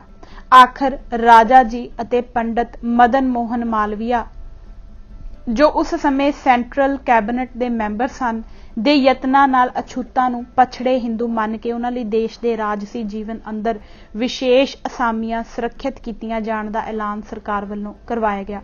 ਇਉਂ ਡਾਕਟਰ ਅੰਬੇਦਕਰ ਨੂੰ ਚਾਰੇ ਪਾਸਿਓਂ ਘੇਰ ਕੇ ਹਿੰਦੂ ਧਰਮ ਨੂੰ ਨਾ ਛੱਡਣ ਲਈ ਮਜਬੂਰ ਕੀਤਾ ਗਿਆ। ਇਸ ਕੌਤਕ ਸੰਬੰਧੀ ਸਰਦਾਰ ਕਪੂਰ ਸਿੰਘ, ਮਾਸਟਰ ਤਾਰਾ ਸਿੰਘ ਅਤੇ ਬਾਬਾ ਹਰਕਿਸ਼ਨ ਸਿੰਘ ਵੀ ਆਪਣੇ ਵਿਚਾਰ ਪ੍ਰਗਟ ਕਰ ਚੁੱਕੇ ਹਨ। ਉਪਰੋਕਤ ਤੱਥਾਂ ਤੋਂ ਜਾਣੂ ਸਰਦਾਰ ਨਰੈਣ ਸਿੰਘ ਅਤੇ ਸਰਦਾਰ ਆਤਮਾ ਸਿੰਘ ਸਾਬਕਾ ਮਾਲ ਮੰਤਰੀ ਖੁਸ਼ਕਿਸਮਤੀ ਨਾਲ ਅਜੇ ਜਿਉਂਦੇ ਹਨ। ਨਰੈਣ ਸਿੰਘ ਇੱਕ ਕਿਤਾਬਚੇ ਵਿੱਚ ਤਕਰੀਬਨ ਇਹ ਸਾਰੀਆਂ ਗੱਲਾਂ ਲਿਖ ਚੁੱਕੇ ਹਨ। ਸਭ ਨੂੰ ਜਾਣ ਕੇ ਹੈਰਾਨੀ ਹੋਵੇਗੀ ਕਿ ਸਿੱਖ ਰਹਿਤ ਪੱਖੋਂ ਢਿੱਲੇ ਪਟਿਆਲੇ ਦੇ ਮਹਾਰਾਜਾ ਭੁਪਿੰਦਰ ਸਿੰਘ ਨੇ ਵੀ ਇੱਕ ਸਮੇਂ ਅਛੂਤਾਂ ਦੇ ਸਿੰਘ ਸੱਜਣ ਦੀ ਕਨਸੋ ਸੁਣ ਕੇ ਡਾਕਟਰ ਅੰਬੇਦਕਰ ਨੂੰ ਅਥਾਹ ਧਨ ਪ੍ਰਚਾਰ ਲਈ ਦੇਣ ਦੀ ਪੇਸ਼ਕਸ਼ ਕੀਤੀ ਸੀ ਅਤੇ ਆਪਣੀ ਲੜਕੀ ਦਾ ਰਿਸ਼ਤਾ ਕਰਨ ਦੀ ਵੀ ਹਾਮੀ ਭਰੀ ਸੀ। ਉਹਨਾਂ ਨੂੰ ਬਰਾਬਰ ਦਾ ਦਰਜਾ ਨਾ ਦੇਣ ਦੀ ਅਫਵਾਹ ਤਾਂ ਉੱਕਾ ਹੀ ਤਰਕਹੀਣ ਅਤੇ ਬੇਬੁਨਿਆਦ ਹੈ। 8 ਕਰੋੜ ਨਵੇਂ ਸਜੇ ਸਿੰਘਾਂ ਨੂੰ ਕੌਣ ਕੋਈ ਦਰਜਾ ਦੇ ਸਕਦਾ ਸੀ? ਸਗੋਂ ਉਹਨਾਂ ਤੈਅ ਕਰਨਾ ਸੀ ਕਿ ਪਹਿਲਾਂ ਤੋਂ ਚਲੇ ਆ ਰਹੇ ਤਕਰੀਬਨ 1 ਕਰੋੜ ਸਿੱਖਾਂ ਦਾ ਸਿੱਖ ਸਮਾਜ ਵਿੱਚ ਕੀ ਦਰਜਾ ਹੋਣਾ ਸੀ। ਸਿੱਖ ਆਗੂਆਂ ਨੇ ਕਈ ਅਜਿਹੀਆਂ ਗਲਤੀਆਂ ਕੀਤੀਆਂ ਹਨ ਜਿਨ੍ਹਾਂ ਲਈ ਉਹ ਭੰਡੇ ਜਾਣ ਦੇ ਹੱਕਦਾਰ ਹਨ, ਪਰ ਇਸ ਮਾਮਲੇ ਵਿੱਚ ਉਹਨਾਂ ਨਾ ਕੋਈ ਕੁਤਾਹੀ ਕੀਤੀ ਅਤੇ ਨਾ ਕੋਈ ਅਵੇਸਲਾਪਣ ਦਿਖਾਇਆ। ਪੁਰਾਣੇ ਮੁਰਦੇ ਪੁੱਟਣ ਦੀ ਥਾਂ ਹੁਣ ਦਲਿਤ ਵੀਰਾਂ ਦਾ ਧਿਆਨ ਅੰਬੇਦਕਰ ਕੋਲੋਂ ਕਰਵਾਈ ਗਲਤੀ ਵੱਲ ਦਿਵਾਉਂਦਿਆਂ ਹੋਇਆ ਉਸ ਦੀ ਦਰੁਸਤੀ ਕਰਨ ਵੱਲ ਕੇਂਦਰਿਤ ਕਰਨਾ ਚਾਹੀਦਾ ਹੈ। ਪਿਛਲੇ 40 ਸਾਲਾਂ ਦੇ ਇਤਿਹਾਸ ਨੇ ਦਲਿਤਾਂ ਦੀਆਂ ਅੱਖਾਂ ਖੋਲ੍ਹ ਦਿੱਤੀਆਂ ਹਨ। ਹੁਣ ਉਹ ਅੱਗੇ ਨਾਲੋਂ ਬਿਹਤਰ ਸਮਝਦੇ ਹਨ ਕਿ ਬਹੁ ਸ਼ਾਸਤਰ ਬਹੁ ਸਿਮਰਤੀ ਭੇਖੇ ਸਰਬ ਢਡੋਲ, ਪੂਜਸ ਨਾਹੀ ਹਰ ਹਰੇ ਨਾਨਕ ਨਾਮ ਅਮੋਲ। ਹੁਣ ਉਹਨਾਂ ਨਾਲ ਇਸੇ ਧਾਰਨਾ ਉੱਤੇ ਵਾਰਤਾਲਾਪ ਕਰਨ ਉੱਤੇ ਜ਼ੋਰ ਲਾਉਣਾ ਚਾਹੀਦਾ ਹੈ। ਉਹਨਾਂ ਨੂੰ ਦੱਸਣਾ ਹੈ ਕਿ ਗੁਰ ਉਪਦੇਸ਼ ਕੈਸੀ ਉੱਤਮ ਵਸਤੂ ਹੈ। ਇਹ ਵਸਤ ਤਜੀਹ ਨਹਿ ਜਾਈ ਨਿਤ ਨਿਤ ਰਖ ਉਰ ਧਾਰੋ, ਵਿਆਹ ਵਿੱਚ ਬੀਆਂ ਦਾ ਲੇਖਾ ਅਸੰਗਤ ਹੈ। ਭਾਗ ਦੂਜਾ। ਇੱਕ ਪੰਜਾਬੀ ਅਖਬਾਰ ਵਿੱਚ ਛਪੇ ਮੇਰੇ ਇੱਕ ਪਹਿਲੇ ਲੇਖ ਵਿੱਚ ਮੈਂ ਇਹ ਮਤ ਪੇਸ਼ ਕੀਤਾ ਸੀ ਕਿ ਡਾਕਟਰ ਅੰਬੇਦਕਰ ਨੇ ਇਹ ਤੌਖਲਾ ਕਦੇ ਵੀ ਪ੍ਰਗਟ ਨਹੀਂ ਸੀ ਕੀਤਾ ਕਿ ਸਿੱਖ ਵੀ ਜਾਤ ਪਾਤ ਨੂੰ ਮੰਨਦੇ ਹਨ ਅਤੇ ਉਸ ਵੱਲੋਂ ਸਿੱਖ ਧਰਮ ਧਾਰਨ ਨਾ ਕਰਨ ਦਾ ਕਾਰਨ ਕੋਈ ਹੋਰ ਹੈ। ਆਪਣੇ ਵਿਚਾਰ ਦੇ ਹੱਕ ਵਿੱਚ ਮੈਂ ਦਲੀਲ ਪੇਸ਼ ਕੀਤੀ ਸੀ ਕਿ ਸਿੱਖਾਂ ਅੰਦਰ ਜਾਤ ਪਾਤ ਨਾਂ ਦੀ ਕੋਈ ਚੀਜ਼ ਨਹੀਂ। ਇਸ ਧਾਰਨਾ ਦੇ ਹੱਕ ਵਿੱਚ ਧੁਰਕੀ ਬਾਣੀ ਗੁਰਬਾਣੀ ਦੀ ਗਵਾਹੀ ਦਿੱਤੀ ਜਾ ਸਕਦੀ ਹੈ। ਮੇਰੀ ਦੂਜੀ ਦਲੀਲ ਇਹ ਸੀ ਕਿ ਸਿੱਖੀ ਵਿੱਚ ਪ੍ਰਵੇਸ਼ ਕਰਨ ਦੀ ਚੇਸ਼ਟਾ ਕਰਨ ਵਾਲੇ ਡਾਕਟਰ ਅੰਬੇਦਕਰ ਦੇ ਸਾਥੀਆਂ ਦੀ ਗਿਣਤੀ ਸਿੱਖਾਂ ਦੀ ਕੁੱਲ ਗਿਣਤੀ ਨਾਲੋਂ 20 ਗੁਣਾ ਜ਼ਿਆਦਾ ਹੋਣੀ ਸੀ। ਮੇਰੇ ਲਈ ਇਹ ਗੱਲ ਸੋਚਣੀ ਵੀ ਸੰਭਵ ਸੀ ਕਿ ਸਾਰੀ ਸੰਖਿਆ ਦਾ ਕੇਵਲ 20ਵਾਂ ਭਾਗ ਬਾਕੀਆਂ ਉੱਤੇ ਆਪਣੇ ਸਮਾਜਿਕ ਵਰਤਾਰੇ ਨੂੰ ਠੋਸ ਸਕੇਗਾ, ਉਹ ਵੀ ਉਸ ਹਾਲਤ ਵਿੱਚ ਜਦੋਂ ਗੁਰੂ ਗ੍ਰੰਥ ਸਾਹਿਬ ਵਿੱਚ ਇਸ ਦੀ ਹਾਮੀ ਨਹੀਂ ਭਰੀ ਗਈ ਹੋਈ। ਮੈਨੂੰ ਪਤਾ ਹੈ ਬਹੁਤ ਸਾਰੇ ਸਿੱਖ ਵਿਦਵਾਨਾਂ ਦਾ ਵਿਸ਼ਵਾਸ ਵੀ ਇਹੀ ਹੈ ਕਿ ਡਾਕਟਰ ਅੰਬੇਦਕਰ ਨੇ ਸਿੱਖੀ ਕੇਵਲ ਇਸ ਲਈ ਧਾਰਨ ਨਾ ਕੀਤੀ ਕਿਉਂਕਿ ਸਿੱਖਾਂ ਅੰਦਰ ਵੀ ਜਾਤ ਪਾਤ ਕਾਇਮ ਹੈ। ਉਹਨਾਂ ਚੋਂ ਕਈ ਤਾਂ ਮੈਨੂੰ ਫਿਰ ਇਹ ਤਾਨਾ ਦੇਣਗੇ ਕਿ ਮੈਂ ਗੱਲ ਨੂੰ ਸਮਝ ਨਹੀਂ ਸਕਦਾ, ਪਰ ਸਮਾਜਿਕ ਵਰਤਾਰਿਆਂ ਬਾਰੇ ਜੋ ਕੁਝ ਵੀ ਥੋੜਾ ਬਹੁਤ ਮੈਂ ਸਮਝ ਸਕਦਾ ਹਾਂ ਉਸ ਅਨੁਸਾਰ ਮੇਰਾ ਇਹ ਯਕੀਨ ਹੋਰ ਵੀ ਪੱਕਾ ਹੋ ਗਿਆ ਹੈ ਕਿ ਹਿੰਦੂ ਜਾਤੀ ਪ੍ਰਥਾ ਇੱਕ ਅਜਿਹਾ ਪੀੜਾ ਪ੍ਰਬੰਧ ਹੈ ਜੋ ਮਨੁੱਖ ਦੀ ਅੰਤਮ ਮੁਕਤੀ ਨਾਲ ਜੋੜਿਆ ਗਿਆ ਹੋਇਆ ਹੈ, ਜਿਸ ਨੂੰ ਮਨੂ ਸਿਮਰਤੀ ਵਰਗੇ ਗ੍ਰੰਥਾਂ ਦੀ ਪ੍ਰਵਾਨਗੀ ਹਾਸਲ ਹੈ, ਜਿਸ ਦਾ ਪ੍ਰਚਾਰ ਹਜ਼ਾਰਾਂ ਸੰਤਾਂ ਨੇ ਕੀਤਾ ਹੈ ਤੇ ਜੋ ਘੱਟੋ ਘੱਟ 5000 ਸਾਲ ਤੋਂ ਅਮਲੀ ਜੀਵਨ ਦਾ ਭਾਗ ਬਣਿਆ ਹੋਇਆ ਹੈ। ਸਿੱਖ ਧਰਮ ਗ੍ਰੰਥ ਦੀ ਹਾਲਤ ਐਨ ਇਸ ਦੇ ਉਲਟ ਹੈ। ਕਿਸੇ ਸਿੱਖ ਦੀਵਾਨ ਵਿੱਚ ਖੜੇ ਹੋ ਕੇ ਕੋਈ ਇਹ ਪ੍ਰਚਾਰ ਨਹੀਂ ਕਰ ਸਕਦਾ ਕਿ ਬਦਨਾਮ ਜਾਤੀ ਪ੍ਰਥਾ ਨਾਲ ਜੁੜੇ ਰਹਿਣਾ ਗੁਰਮਤ ਹੈ। ਕਿਸੇ ਸਿੱਖ ਗੁਰੂ ਜਾਂ ਹੋਰ ਕਿਸੇ ਮਹਾਪੁਰਸ਼ ਨੇ ਜਾਤ ਪਾਤ ਨੂੰ ਕੋਈ ਆਦਰ ਸਤਿਕਾਰ ਨਹੀਂ ਦਿੱਤਾ। ਹਰ ਸਿੱਖ ਇਸ ਗੱਲ ਬਾਰੇ ਬੜਾ ਸਪਸ਼ਟ ਹੈ ਕਿ ਜਾਤ ਪਾਤ ਦਾ ਮਨੁੱਖ ਦੀ ਮੁਕਤੀ ਨਾਲ ਕੋਈ ਸੰਬੰਧ ਨਹੀਂ। ਸਿੱਖ ਇਹ ਵੀ ਜਾਣਦੇ ਹਨ ਕਿ ਜਾਤ ਪਾਤ ਦੀ ਪਾਲਣਾ ਮਨੁੱਖ ਦੇ ਰੂਹਾਨੀ ਵਿਕਾਸ ਅਤੇ ਜੀਵਨ ਦਾ ਅੰਤਮ ਟੀਚਾ ਪ੍ਰਾਪਤ ਕਰਨ ਦੇ ਰਾਹ ਵਿੱਚ ਰੋੜਾ ਬਣ ਜਾਂਦੀ ਹੈ। ਸਿੱਖ ਇਤਿਹਾਸ ਵਿੱਚ ਜਾਤ ਪਾਤ ਵਿੱਚ ਵਿਸ਼ਵਾਸ ਪ੍ਰਗਟ ਕਰਨ ਦੀ ਕੋਈ ਪ੍ਰਥਾ ਨਹੀਂ, ਸਗੋਂ ਸਿੱਖਾਂ ਦੀਆਂ ਕਈ ਲਗਾਤਾਰ ਚਲੀਆਂ ਆ ਰਹੀਆਂ ਰਵਾਇਤਾਂ ਅਤੇ ਮਰਿਆਦਾਵਾਂ ਵਿੱਚ ਇਸ ਦਾ ਖੰਡਨ ਬੜੇ ਸਪਸ਼ਟ ਰੂਪ ਵਿੱਚ ਵੇਖਿਆ ਜਾ ਸਕਦਾ ਹੈ, ਜਿਵੇਂ ਕਿ ਲੰਗਰ ਦੀ ਪ੍ਰਥਾ ਵਿੱਚ। ਕਈ ਵਿਦਵਾਨ ਆਲੋਚਕ, ਜਿਨ੍ਹਾਂ ਵਿੱਚ ਕਈ ਰੰਗੀਨ ਐਨਕਾਂ ਵਾਲੇ ਇਤਿਹਾਸਕਾਰ ਵੀ ਸ਼ਾਮਲ ਹਨ, ਇਹ ਸੁਣ ਕੇ ਸ਼ਾਇਦ ਹੈਰਾਨ ਹੋਣਗੇ ਕਿ ਉਪਰੋਕਤ ਤੱਥ ਸੂਝਵਾਨ ਲੋਕਾਂ ਨੂੰ ਇਸ ਨਤੀਜੇ ਤੇ ਪਹੁੰਚਣ ਵਿੱਚ ਹੀ ਸਹਾਈ ਹੁੰਦੇ ਹਨ ਕਿ ਸਿੱਖਾਂ ਵਿੱਚ ਜਾਤ ਪਾਤ ਵਿਵਸਥਾ ਨਾਂ ਦੀ ਕੋਈ ਚੀਜ਼ ਨਹੀਂ। ਮੈਂ ਅਕਸਰ ਮਹਿਸੂਸ ਕੀਤਾ ਹੈ ਕਿ ਸਿੱਖ ਪੰਥ ਦੀ ਬਣਤਰ ਵਿੱਚ ਜੱਟ ਭਾਈਚਾਰੇ ਬਾਰੇ ਅਗਿਆਨਤਾ ਚੋਂ ਉਪਜੀ ਕੱਟੜ ਭਾਵਨਾ ਹੀ ਕੁਝ ਕੁ ਵਿਦਵਾਨਾਂ ਨੂੰ ਅਜਿਹਾ ਸੋਚਣ ਲਈ ਤਿਆਰ ਕਰਦੀ ਹੈ ਕਿ ਸਿੱਖਾਂ ਅੰਦਰ ਵੀ ਜਾਤ ਪਾਤ ਦੀ ਪ੍ਰਥਾ ਕਾਇਮ ਹੈ। ਇਸੇ ਕੱਟੜ ਭਾਵਨਾ ਦਾ ਲਾਭ ਮੈਕਲੌਡ ਵਰਗੇ ਇਤਿਹਾਸਕਾਰਾਂ ਨੇ ਉਠਾਉਣ ਦੀ ਕੋਸ਼ਿਸ਼ ਕੀਤੀ ਅਤੇ ਚਲਾਕੀ ਨਾਲ 1984 ਵਿੱਚ ਦਰਬਾਰ ਸਾਹਿਬ ਅਤੇ ਸਮੁੱਚੇ ਪੰਥ ਉੱਤੇ ਕੀਤੇ ਗਏ ਹਮਲੇ ਨੂੰ ਇੱਕ ਤਰ੍ਹਾਂ ਜਾਇਜ਼ ਠਹਿਰਾਉਣ ਲਈ ਇਸ ਨੂੰ ਵਰਤਿਆ ਗਿਆ। ਅਜਿਹੇ ਲੋਕਾਂ ਨੂੰ ਸਰਦਾਰ ਜਗਜੀਤ ਸਿੰਘ ਵਰਗੇ ਮਹਾਨ ਵਿਦਵਾਨ ਦੀ ਪੁਸਤਕ ਜਾਤ ਪਾਤ ਤੇ ਸਿੱਖ ਦੇ ਹਿੱਸੇ ਪੜ੍ਹ ਕੇ ਸੁਣਾਉਣ ਦਾ ਕੋਈ ਫਾਇਦਾ ਨਹੀਂ, ਕਿਉਂਕਿ ਸਿੱਖਾਂ ਨਾਲ ਸੰਬੰਧਿਤ ਹਰ ਗੱਲ ਨੂੰ ਛੁਟਿਆਉਣ ਦੇ ਉਹਨਾਂ ਦੇ ਆਹਰ ਵਿੱਚ ਉਹਨਾਂ ਦੀ ਅਗਿਆਨਤਾ ਅਤੇ ਕੱਟੜਤਾ ਹੀ ਉਹਨਾਂ ਦੇ ਕੰਮ ਆਉਂਦੀ ਹੈ। ਜੇ ਉਹ ਹਿੰਦੂ ਵਰਨ ਵਿਵਸਥਾ ਜਾਤ ਪਾਤ ਦਾ ਵਿਸ਼ਲੇਸ਼ਣ ਕਰਨ ਦੀ ਖੇਚਲ ਕਰਨ ਤਾਂ ਉਹਨਾਂ ਨੂੰ ਪਤਾ ਲੱਗੇਗਾ ਕਿ ਇਤਿਹਾਸ ਵਿੱਚ ਕਿਸੇ ਵੀ ਹੋਰ ਸਮਾਜ ਵਿੱਚ ਕਿਸੇ ਵੀ ਸਮੇਂ ਅਜਿਹੀ ਵਿਵਸਥਾ ਨਹੀਂ ਰਹੀ। ਜਾਤੀ ਅਭਿਮਾਨ ਅਤੇ ਨਾ ਬਰਾਬਰੀ ਦੇ ਦੈਂਤ ਇੱਕ ਜਾਂ ਦੂਜੇ ਰੂਪ ਵਿੱਚ ਹਰ ਸਮਾਜ ਵਿੱਚ ਸਦਾ ਰਹੇ ਹਨ, ਪਰ ਜਾਤ ਪਾਤ ਇੱਕ ਹਿੰਦੂ ਦੇ ਹਰ ਕਾਰਜ ਅਤੇ ਵਿਸ਼ਵਾਸ ਦਾ ਭਾਗ ਬਣ ਗਈ ਹੈ। ਨਾ ਬਰਾਬਰੀ ਨੂੰ ਇੱਕ ਚੰਗੇ ਵਿਉਂਤੇ ਢੰਗ ਨਾਲ ਧਾਰਮਿਕ ਅਤੇ ਗੈਰ ਧਾਰਮਿਕ ਜੀਵਨ ਦੇ ਹਰ ਖੇਤਰ ਵਿੱਚ ਲਾਗੂ ਕਰਨ ਦੇ ਅਮਲ ਕਾਰਨ ਹੀ ਹਿੰਦੂ ਜਾਤ ਵਿਵਸਥਾ ਵਿਲੱਖਣ ਬਣ ਗਈ ਹੈ। ਅਕਸਰ ਉਹ ਲੋਕ ਜੋ ਪ੍ਰਥਾ ਜਾਂ ਵਿਵਸਥਾ ਸ਼ਬਦ ਦੀ ਮਹੱਤਤਾ ਨੂੰ ਸਮਝਣੋਂ ਚੂਕ ਜਾਂਦੇ ਹਨ, ਉਹੀ ਅਜਿਹਾ ਸੋਚਣ ਲੱਗ ਜਾਂਦੇ ਹਨ ਕਿ ਜਿੱਥੇ ਕਿਤੇ ਛੋਟਾ ਮੋਟਾ ਭਿੰਨ ਭੇਦ ਨਜ਼ਰ ਆਉਂਦਾ ਹੈ, ਉੱਥੇ ਹੀ ਜਾਤ ਪਾਤ ਮੌਜੂਦ ਹੈ। ਡੂੰਘੀ ਸੋਚ ਰੱਖਣ ਵਾਲਿਆਂ ਲਈ ਅਜਿਹੇ ਛੋਟੇ ਭਿੰਨ ਭੇਦ ਕੋਈ ਅਰਥ ਨਹੀਂ ਰੱਖਦੇ, ਕਿਉਂਕਿ ਉਹ ਜਾਣਦੇ ਹਨ ਕਿ ਉਹ ਇੱਟਾਂ ਹੋਰ ਹੁੰਦੀਆਂ ਹਨ ਜੋ ਜਾਤ ਪਾਤ ਦਾ ਮਹਿਲ ਉਸਾਰਨ ਵਿੱਚ ਸਹਾਈ ਹੁੰਦੀਆਂ ਹਨ। ਆਪਣੀ ਲਿਖਤ ਸਿੱਖ ਸ਼ਕਤੀ ਦਾ ਅਰੂਜ ਤੇ ਪਤਨ, ਜਿਸ ਦਾ ਜਾਦੂਨਾਥ ਸਰਕਾਰ ਵੱਲੋਂ ਕੀਤਾ ਗਿਆ ਅਨੁਵਾਦ 1911 ਦੇ ਮਾਡਰਨ ਰਿਵਿਊ ਵਿੱਚ ਛਪਿਆ ਸੀ, ਰਬਿੰਦਰਨਾਥ ਟੈਗੋਰ ਨੇ ਗੁਰੂ ਗੋਬਿੰਦ ਸਿੰਘ ਦੇ ਕੰਮਾਂ ਬਾਰੇ ਲਿਖਿਆ। ਉਹਨਾਂ ਗੁਰੂ ਜੀ ਨੇ ਜਾਤ ਪਾਤ ਦੀ ਪ੍ਰਥਾ ਨੂੰ ਪੂਰੀ ਤਰ੍ਹਾਂ ਜੜੋਂ ਉਖਾੜ ਸੁੱਟਿਆ। ਉਸੇ ਹੀ ਲੇਖ ਵਿੱਚ ਟੈਗੋਰ ਨੇ ਹੋਰ ਲਿਖਿਆ, ਗੁਰੂ ਗੋਬਿੰਦ ਸਿੰਘ ਦੇ ਇੱਕ ਵਾਰ ਨਾਲ ਹੀ ਪਹਿਲਾਂ ਤੋਂ ਕਮਜ਼ੋਰ ਪੈ ਚੁੱਕੀ ਜਾਤੀ ਪ੍ਰਥਾ ਧਰਤੀ ਤੇ ਧੜਮ ਕਰਕੇ ਡਿੱਗ ਪਈ। ਇੱਕ ਹੋਰ ਵਿਅਕਤੀ ਜੋ ਇਸ ਗੱਲ ਵਿੱਚ ਯਕੀਨ ਰੱਖਦਾ ਸੀ ਕਿ ਜਾਤ ਪਾਤ ਸਿੱਖਾਂ ਵਿੱਚ ਬਿਲਕੁਲ ਵੀ ਨਹੀਂ ਸੀ, ਉਹ ਡਾਕਟਰ ਅੰਬੇਦਕਰ ਆਪ ਸੀ। 1936 ਵਿੱਚ ਲਾਹੌਰ ਦੇ ਜਾਤ ਪਾਤ ਤੋੜਕ ਮੰਡਲ ਨੇ ਡਾਕਟਰ B.R. ਅੰਬੇਦਕਰ ਨੂੰ ਲਾਹੌਰ ਵਿਖੇ ਆਪਣੇ ਸਾਲਾਨਾ ਸਮਾਗਮ ਵਿੱਚ ਪ੍ਰਧਾਨਗੀ ਭਾਸ਼ਣ ਦੇਣ ਲਈ ਬੁਲਾਇਆ। ਡਾਕਟਰ ਅੰਬੇਦਕਰ ਨੇ ਪ੍ਰਧਾਨਗੀ ਭਾਸ਼ਣ ਲਿਖਿਆ ਤੇ ਲਿਖ ਕੇ ਮੰਡਲ ਨੂੰ ਭੇਜ ਦਿੱਤਾ। ਇਸ ਨੂੰ ਪੜ੍ਹਨ ਮਗਰੋਂ ਮੰਡਲ ਦਾ ਵਿਚਾਰ ਬਣਿਆ ਕਿ ਡਾਕਟਰ ਅੰਬੇਦਕਰ ਨੂੰ ਨਾ ਬੁਲਾਇਆ ਜਾਵੇ, ਪਰ ਸੱਦਾ ਵਾਪਸ ਲੈਣ ਤੋਂ ਬਚਣ ਲਈ ਉਹਨਾਂ ਆਪਣੀ ਕਾਨਫਰੰਸ ਹੀ ਰੱਦ ਕਰ ਦਿੱਤੀ।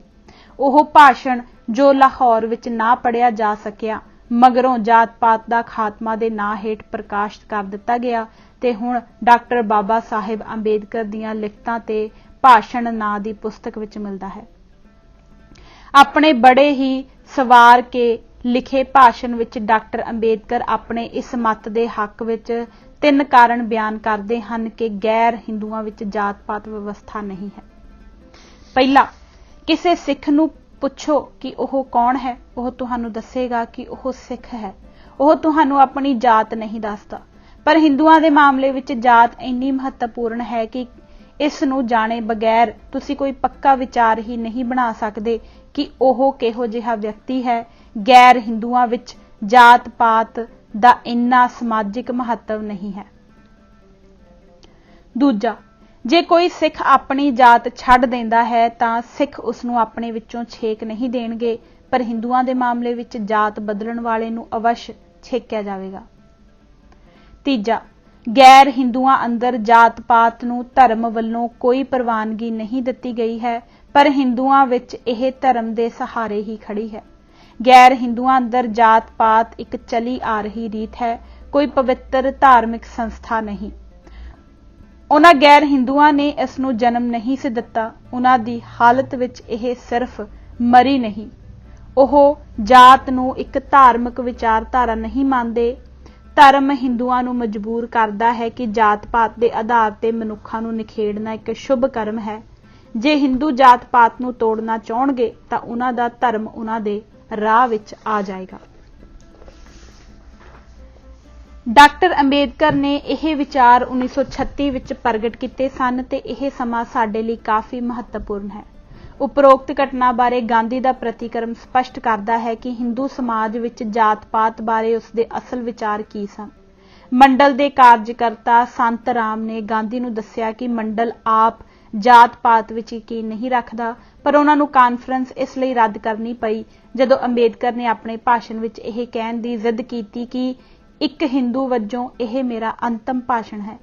ਅੰਬੇਦਕਰ ਕਿਉਂਕਿ ਹਿੰਦੂ ਧਰਮ ਨੂੰ ਤਿਆਗ ਰਿਹਾ ਸੀ, ਇਸ ਲਈ ਮੰਡਲ ਕਾਨਫਰੰਸ ਵਿੱਚ ਉਸ ਦੇ ਮੂੰਹੋਂ ਇਹ ਐਲਾਨ ਨਹੀਂ ਸੀ ਸੁਣਨਾ ਚਾਹੁੰਦਾ। 15 ਅਗਸਤ 1936 ਦੇ ਹਰੀਜਨ ਸਿੰਘ ਗਾਂਧੀ ਨੇ ਲਿਖਿਆ, ਜੇ ਮੰਡਲ ਸ਼ਾਸਤਰਾਂ ਦੀ ਸਹਾਇਤਾ ਲੈਣ ਤੋਂ ਇਨਕਾਰ ਕਰਦਾ ਹੈ ਤਾਂ ਫਿਰ ਇਹ ਵੀ ਉਹੀ ਕੁਝ ਕਰਦਾ ਹੈ ਜੋ ਡਾਕਟਰ ਅੰਬੇਦਕਰ ਕਰਦਾ ਹੈ, ਅਰਥਾਤ ਹਿੰਦੂ ਧਰਮ ਦਾ ਤਿਆਗ ਕਰਨਾ।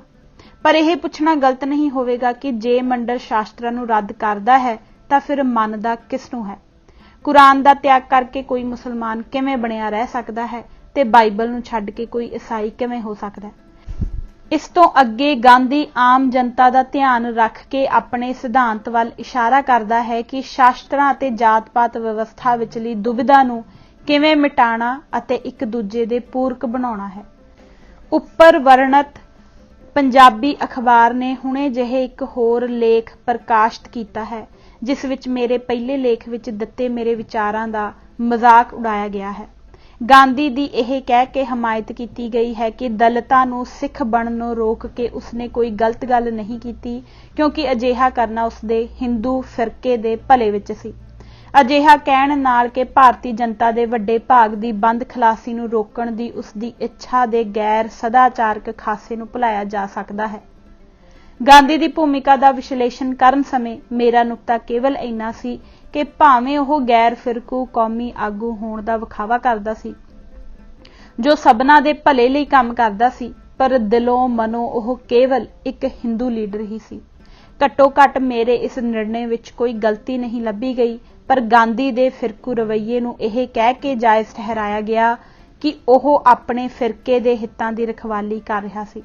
ਮਾਸਟਰ ਤਾਰਾ ਸਿੰਘ ਦੀ ਮਿਸਾਲ ਵੀ ਦਿੱਤੀ ਗਈ ਹੈ ਜਿਨ੍ਹਾਂ ਵੱਲੋਂ ਆਪਣੇ ਫਿਰਕੇ ਦੇ ਹਿੱਤਾਂ ਦੀ ਰਖਵਾਲੀ ਨੂੰ ਆਪਣੀ ਦਲੀਲ ਦੇ ਹੱਕ ਵਿੱਚ ਵਰਤਿਆ ਗਿਆ ਹੈ।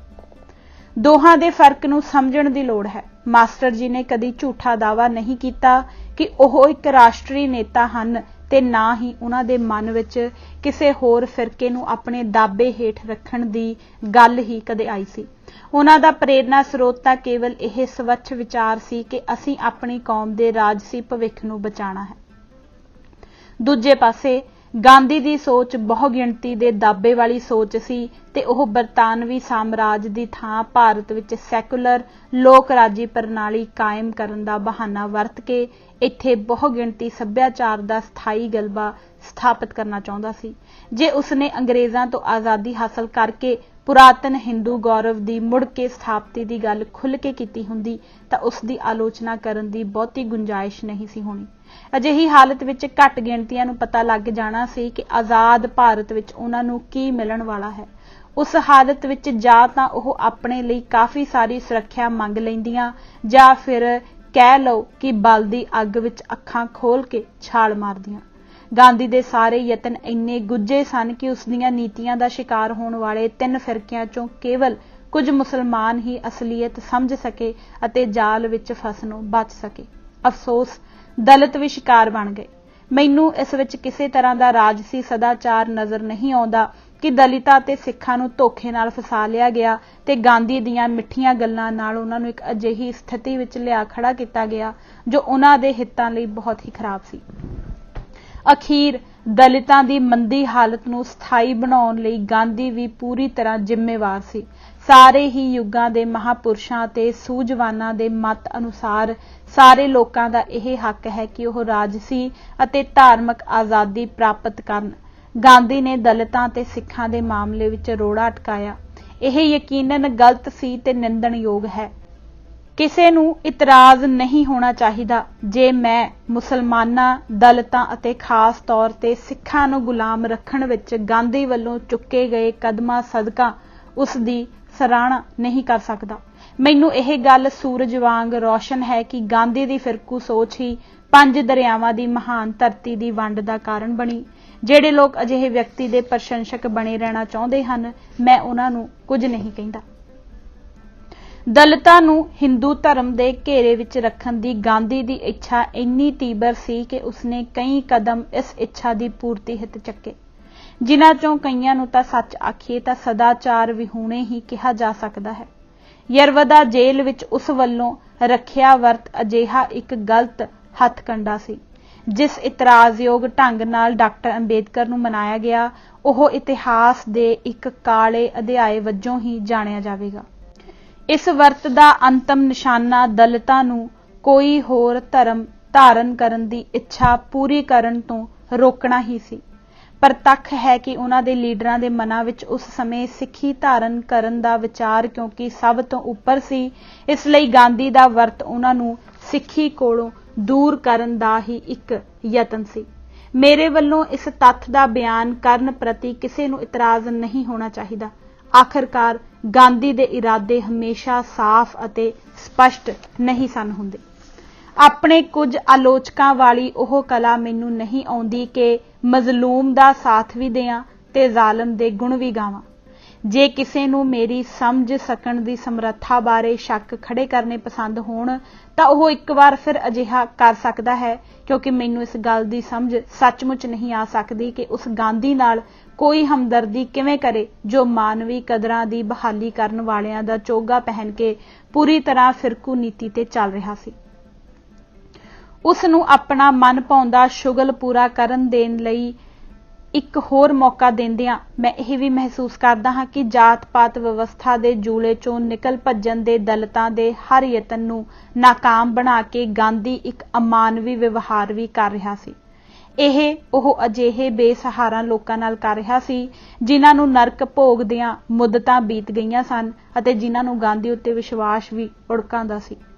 ਜੇ ਉਸ ਵਿੱਚ ਜ਼ਰਾ ਭਰ ਵੀ ਮਾਨਵਤਾ ਦਾ ਕਣ ਬਾਕੀ ਹੁੰਦਾ ਤਾਂ ਉਹ ਡਾਕਟਰ ਅੰਬੇਦਕਰ ਦੇ ਉਹਨਾਂ ਯਤਨਾਂ ਵਿੱਚ ਦਿਲੋਂ ਮਨੋਂ ਸਹਾਈ ਹੁੰਦਾ ਜਿਨ੍ਹਾਂ ਰਾਹੀਂ ਡਾਕਟਰ ਅੰਬੇਦਕਰ ਆਪਣੇ ਲੋਕਾਂ ਨੂੰ ਮਾਨਵੀ ਇਤਿਹਾਸ ਦੀ ਸਭ ਤੋਂ ਜ਼ਾਲਮ ਅਤੇ ਅਪਮਾਨਜਨਕ ਪ੍ਰਥਾ ਤੋਂ ਨਿਜਾਤ ਦਿਵਾਉਣ ਲਈ ਯਤਨ ਕਰ ਰਿਹਾ ਸੀ। ਉਹਨਾਂ ਇਸ ਤਰ੍ਹਾਂ ਕਿਉਂ ਕੀਤਾ? ਤਰਨਤਾਰਨ ਦੇ ਸਾਬਕਾ ਪੁਲਿਸ ਮੁਖੀ ਅਜੀਤ ਸਿੰਘ ਸੰਧੂ ਦੀ ਆਤਮ ਹੱਤਿਆ ਕਾਰਨ ਹੋਈ ਮੌਤ ਦਾ ਲੋੜ ਤੋਂ ਵੱਧ ਤਿੱਖਾ ਪ੍ਰਤੀਕਰਮ ਹੋਇਆ ਹੈ, ਜੋ ਕਿ ਆਪਣੇ ਆਪ ਵਿੱਚ ਬੜੀ ਚਿੰਤਾ ਵਾਲੀ ਗੱਲ ਹੈ। ਇਸ ਤਹਿਜ਼ੀਬ ਬੇਆਫਤਾ ਸਮਾਜ ਦੀ ਜ਼ਮੀਰ ਉਦੋਂ ਨਾ ਜਾਗੀ ਜਦੋਂ ਲੱਖਾਂ ਸਿੱਖਾਂ ਨੂੰ ਬੰਦੀ ਬਣਾਇਆ ਜਾ ਰਿਹਾ ਸੀ ਅਤੇ 2 ਲੱਖ ਤੋਂ ਵੱਧ ਸਿੱਖਾਂ ਨੂੰ ਫਿਰਕੂ ਆਧਾਰ ਤੇ ਕਤਲ ਕੀਤਾ ਜਾ ਰਿਹਾ ਸੀ। ਇਹ ਉਦੋਂ ਵੀ ਸੁੱਤੀ ਰਹੀ ਜਦੋਂ ਦਹਾਕਿਆਂ ਬੱਧੀ ਪੰਜਾਬੀ ਨੂੰ ਸੰਵਿਧਾਨ ਅਨੁਸਾਰ ਬਣਦਾ ਉਸਦਾ ਹੱਕ ਦੇਣ ਤੋਂ ਨਾ ਕੀਤੀ ਜਾਂਦੀ ਰਹੀ। ਇਸਨੇ ਪੰਜਾਬ ਦੇ ਪਾਣੀਆਂ ਸੰਬੰਧੀ ਉਸਦੇ ਕਾਨੂੰਨੀ ਅਧਿਕਾਰਾਂ ਉੱਤੇ ਪੈਂਦੇ ਛਾਪੇ ਵੱਲ ਵੀ ਕੋਈ ਧਿਆਨ ਨਾ ਦਿੱਤਾ। ਇਸ ਦੇ ਮਨ ਤੇ ਅਕਾਲ ਤਖਤ ਸਾਹਿਬ ਦੀ ਤਬਾਹੀ ਅਤੇ ਦਰਬਾਰ ਸਾਹਿਬ ਦੀ ਬੇਹੁਰਮਤੀ ਵੇਲੇ ਵੀ ਓਨਾ ਅਸਰ ਨਾ ਹੋਇਆ ਜਿੰਨਾ ਇੱਕ ਤਾਨਾਸ਼ਾਹ ਪੁਲਿਸ ਅਫਸਰ ਦੀ ਆਤਮ ਹੱਤਿਆ ਨਾਲ ਹੋਇਆ ਹੈ। ਉਹ ਅਫਸਰ ਜੋ ਇਹ ਸਮਝਦਾ ਸੀ ਕਿ ਉਸਦੇ ਫਰਜ਼ਾਂ ਵਿੱਚ ਇਹ ਸ਼ਾਮਲ ਸੀ ਕਿ ਉਹ ਹਜ਼ਾਰਾਂ ਮਾਸੂਮ ਨੌਜਵਾਨਾਂ ਨੂੰ ਕਤਲ ਕਰ ਦੇਵੇ ਅਤੇ ਅਜਿਹਾ ਕਰਨ ਵੇਲੇ ਕੋਈ ਹਰਜ਼ ਨਹੀਂ ਜੇ ਉਹ ਨਿੱਜੀ ਲਾਭ ਅਤੇ ਮਾਰੂ ਮਨ ਪਰਚਾਵੇ ਲਈ ਕੁਝ 100 ਹੋਰ ਬੰਦੇ ਵੀ ਮਾਰ ਦੇਵੇ। ਜੇ ਬਹਿਸ ਨੂੰ ਅਰਥ ਭਰਪੂਰ ਬਣਾਉਣਾ ਹੈ ਤਾਂ ਗੱਲ ਦਾ ਆਰੰਭ ਸ਼ੁਰੂ ਤੋਂ ਕਰਨਾ ਬਣਦਾ ਹੈ। 15 ਅਗਸਤ 1947 ਤੋਂ ਪਹਿਲਾਂ ਘੱਟ ਗਿਣਤੀਆਂ ਅਤੇ ਖਾਸ ਤੌਰ ਤੇ ਸਿੱਖਾਂ ਰਾਵੀ ਦੇ ਕੰਢੇ ਦਸੰਬਰ 1929 ਵਿੱਚ ਕਾਂਗਰਸ ਵੱਲੋਂ ਪਾਸ ਕੀਤੇ ਗਏ ਇਤਿਹਾਸਕ ਮਤੇ ਵਿੱਚੋਂ ਸ਼ਬਦ ਉਧਾਰੇ ਲਏ ਗਏ ਹਨ ਨੂੰ ਇਹ ਦੇਣ ਦਾ ਭਰੋਸਾ ਦਿੱਤਾ ਗਿਆ ਸੀ। ਇੱਕ ਧਰਮ ਨਿਰਪੱਖ ਨਿਆਂ ਆਧਾਰਿਤ ਰਾਜ ਪ੍ਰਬੰਧ, ਇੱਕ ਪੱਕਾ ਸੰਵਿਧਾਨ, ਵੱਖਰੀਆਂ ਚੋਣਾਂ, ਅਸੈਂਬਲੀਆਂ ਤੇ ਨੌਕਰੀਆਂ ਵਿੱਚ ਰਾਖਵੀਆਂ ਸੀਟਾਂ, ਭਾਸ਼ਾ ਦੇ ਆਧਾਰ ਤੇ ਰਾਜਾਂ ਦਾ ਪੁਨਰਗਠਨ, ਫੈਡਰਲ ਪ੍ਰਬੰਧ ਜਿਸ ਵਿੱਚ ਕੁਝ ਇੱਕ ਨੂੰ ਛੱਡ ਕੇ ਬਾਕੀ ਅਧਿਕਾਰ ਰਾਜਾਂ ਕੋਲ, ਧਰਮ ਦੇ ਮਾਮਲੇ ਵਿੱਚ ਕੋਈ ਦਖਲ ਅੰਦਾਜ਼ੀ ਨਹੀਂ, ਕਾਨੂੰਨ ਸਾਵੇਂ ਮੁਕੰਮਲ ਬਰਾਬਰੀ ਅਤੇ ਬਾਵਕਾਰ ਜੀਵਨ ਬਸਰ ਕਰਨ ਦੀਆਂ ਸੰਭਾਵਨਾਵਾਂ ਜਿਸ ਨਾਲ ਆਜ਼ਾਦੀ ਦਾ ਨਿੱਘ ਮਾਣਿਆ ਜਾ ਸਕੇਗਾ। ਆਜ਼ਾਦੀ ਲਈ ਸੰਘਰਸ਼ ਕਰ ਰਹੇ ਰਾਸ਼ਟਰ ਵੱਲੋਂ ਸਿੱਖਾਂ ਨੂੰ ਇਹ ਯਕੀਨ ਦਿਵਾਇਆ ਗਿਆ ਕਿ ਕੋਈ ਅਜਿਹਾ ਸੰਵਿਧਾਨ ਲਾਗੂ ਨਹੀਂ ਕੀਤਾ ਜਾਵੇਗਾ ਜੋ ਸਿੱਖਾਂ ਦੀ ਪੂਰੀ ਤਸੱਲੀ ਨਾ ਕਰਦਾ ਹੋਵੇ। ਜੇ ਮੌਕਾ ਦਿੱਤਾ ਜਾਵੇ ਤਾਂ ਯਕੀਨ ਨਾਲ ਸਾਬਤ ਕੀਤਾ ਜਾ ਸਕਦਾ ਹੈ ਕਿ ਉੱਪਰ ਵਰਣਤ ਸਾਰੇ ਵਾਅਦੇ ਹਵਾ ਵਿੱਚ ਉਡਾ ਦਿੱਤੇ ਗਏ ਅਤੇ 15 ਅਗਸਤ 1947 ਦੇ ਸਵੇਰ ਨੂੰ ਪਹਿਲਾਂ ਵਾਲੇ ਸਾਰੇ ਵਿਚਾਰ ਉਲਟਾ ਦਿੱਤੇ ਗਏ, ਖਾਸ ਤੌਰ ਤੇ ਉਹ ਜਿਨ੍ਹਾਂ ਦਾ ਸਬੰਧ ਪੰਜਾਬ ਅਤੇ ਸਿੱਖਾਂ ਨਾਲ ਸੀ। ਭਾਰਤ ਦੀ ਵੰਡ ਹਿੰਦੁਸਤਾਨ ਅਤੇ ਪਾਕਿਸਤਾਨ ਦੇ ਰੂਪ ਵਿੱਚ ਕਰਨੀ ਇੱਕ ਫਿਰਕੂ ਕਾਰਵਾਈ ਸੀ ਜਿਸ ਨੇ ਦੋਵੇਂ ਪਾਸੇ ਫਿਰਕੂ ਬਹੁਗਿਣਤੀਆਂ ਨੂੰ ਰਾਜ ਗੱਦੀ ਤੇ ਬਿਠਾ ਦਿੱਤਾ। ਇਸ ਪਾਸੇ ਦੀ ਫਿਰਕੂ ਬਹੁਗਿਣਤੀ ਨੂੰ ਖਤਰਾ ਘੱਟ ਗਿਣਤੀ ਵੱਲੋਂ ਮਹਿਸੂਸ ਹੋਇਆ, ਇਸ ਲਈ ਨੀਤੀ ਵਜੋਂ ਉਹਨਾਂ ਨੂੰ ਦਬਾ ਦੇਣ ਦਾ ਫੈਸਲਾ ਲਿਆ ਗਿਆ। ਆਧੁਨਿਕ ਰਾਜ ਦੀਆਂ ਅਸੀਮਤ ਸ਼ਕਤੀਆਂ ਦੀ ਮਦਦ ਇਸ ਕੰਮ ਲਈ ਲੈਣ ਦਾ ਨਿਰਣਾ ਵੀ ਲਿਆ ਗਿਆ। ਅਜਿਹਾ ਕਰਨ ਲਈ ਧਰਮ ਨਿਰਪੱਖਤਾ, ਲੋਕ ਰਾਜ ਦਾ ਓਹਲਾ ਵਰਤਿਆ ਗਿਆ ਤੇ ਦੇਸ਼ ਦੀ ਏਕਤਾ ਅਖੰਡਤਾ ਨੂੰ ਬਹਾਨੇ ਵਜੋਂ ਵਰਤਿਆ ਗਿਆ।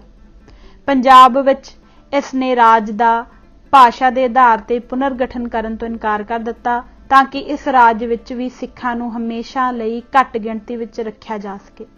ਇਸ ਦੇ ਪੁਨਰਗਠਨ ਮਗਰੋਂ ਨੀਤੀ ਇਹ ਬਣੀ ਕਿ ਗਿਣਤੀ ਦੇ ਪੱਖੋਂ ਬਹੁ ਗਿਣਤੀ ਪ੍ਰਾਪਤ ਕਰ ਚੁੱਕੇ ਸਿੱਖਾਂ ਨੂੰ ਇੱਥੇ ਰਾਜ ਕਰਨ ਤੋਂ ਰੋਕਿਆ ਜਾਏ ਅਤੇ ਰਾਜ ਦੇ ਸੰਵਿਧਾਨਕ ਅਧਿਕਾਰ ਖੋਹ ਲਏ ਜਾਣ।